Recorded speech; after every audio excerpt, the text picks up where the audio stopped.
somebody's focus. I want to shape somebody's focus this morning. Shift your eyes on him who's able to do exceedingly abundantly. Shift your eyes on him who's able to keep you from falling. Shift your eyes on him. I wish I had about 12 more y'all who are seeing him this morning. If you see him, you can't help but to worship. If you see him, you can't help but to praise. If you see him, you can't help but to keep running on. I look to you because you are my focus. But then, secondly, I look to you because you are my Father. Look at verse 2. Behold, as the eyes of the servant is on the hand of the master, and the eyes of the maid is on the hand of his mistress, of her mistress, so our eyes wait upon the Lord our God. This verse represents total dependence. Because I am totally depending on you, I'm looking in that direction. I'm looking at you. Now, when you got other options and other people and other things, you know, it's one thing to have a problem. Let's say you need some money and you know who to ask because they got it. They can bail you out. But then there's another thing to be in need of some money and you ain't got nobody to ask. Matter of fact, the folks you ask, you got more than they got. And so your need is so great until nothing or nobody can help you but God. I think God sets us up and put us in position where can't nobody help us but him. Has there anybody in the house ever had a problem that nobody but God could help you?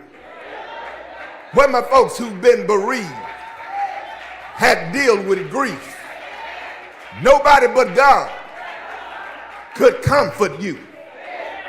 What about my folks who've dealt with some mental health issues and you needed God to regulate your mind? Where my folks who've had their heart broken into little bitty pieces and you thought you'd never smile again, but the Lord mended your heart back together again? Is there anybody ever been in a situation where your back was against the wall? God stepped in. I come tell you, you won't know he's all you need until he's all you got. And I got about 26 of y'all who can testify. I've been there, Pastor, when he was all I had, when I didn't have nobody to talk to, when I didn't have anybody to help me, when I didn't have anybody to rescue me. God showed up. And because my dependence is totally on you, my eyes on you, I'm looking to you. Looking to you for my healer. Looking to you to be my provider.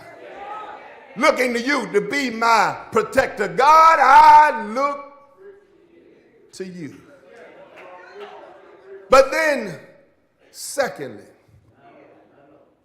we're going to make it 2025 because we're going to look to him because he is our focus. He is our Father. But then thirdly, he will grant us favor. Please look at verse 3, and I'm just about done. I got one more verse, and we're done, y'all.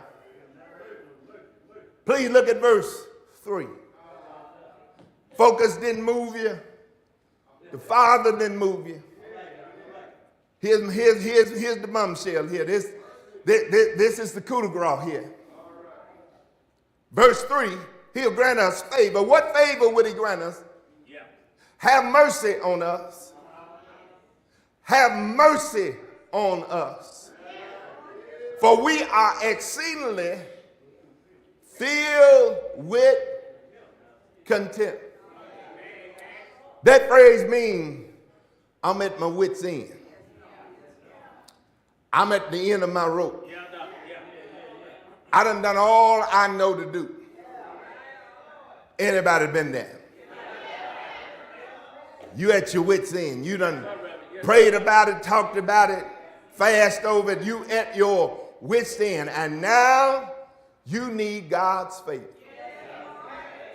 And the psalmist cries out, Lord, have mercy. You want to get God's attention? Cry out for mercy. I mean, just try it now. You can whisper it to yourself now. Just say, Lord, have mercy. Mercy gets the Lord's attention. When his child cries out, mercy.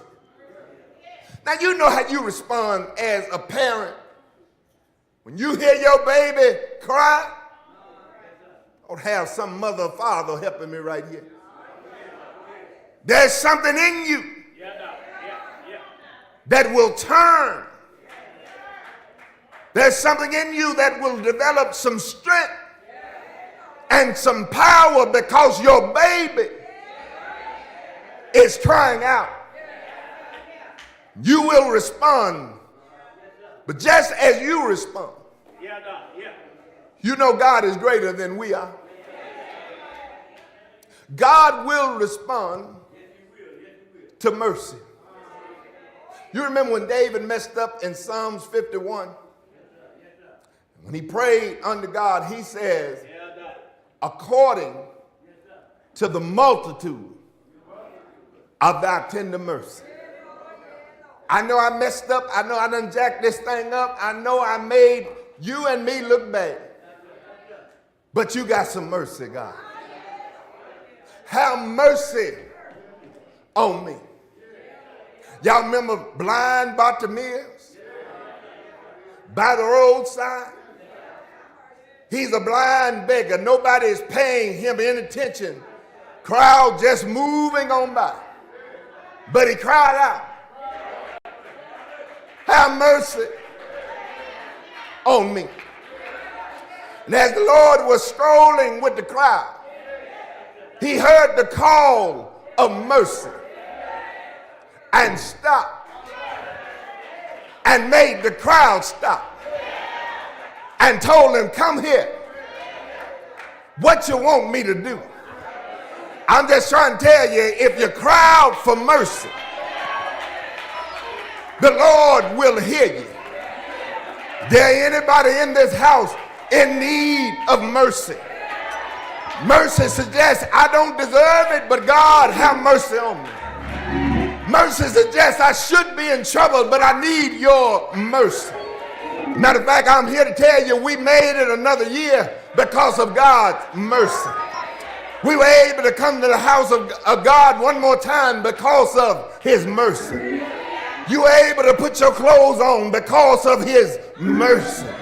You were able to drive to worship and enter into his gates with thanksgiving and into his courts with praise because of mercy. Is there anybody got a mercy praise in you? Is there anybody want to thank God for his mercy? I know I didn't make it on my own merit, but it's because of the mercy of God. No wonder the songwriter said, great is thy mercy. Great is thy faithfulness. Yeah, yeah, yeah, yeah. Oh, bless his name. We look to him because he's our focus. We look to him because he is our Father. We look to him because if we cry mercy, he will grant us favor. But then lastly, I leave you when I tell you, we look to him because he's our fortress. Look at the text. Verse 3 ends with, we are exceedingly filled with content. Our soul is exceedingly, verse 4, filled with scourging of those that are at ease, and with content of the proud. They had a point now, they just can't take it anymore. Then headed up to here. And they need God's mercy to reveal himself against hypocrisy, self-righteousness, arrogance, those who are self-reliant. Need God to reveal himself and build a fortress so that that which is on the outside won't make it to the inside. Philippians 4:7 said the peace that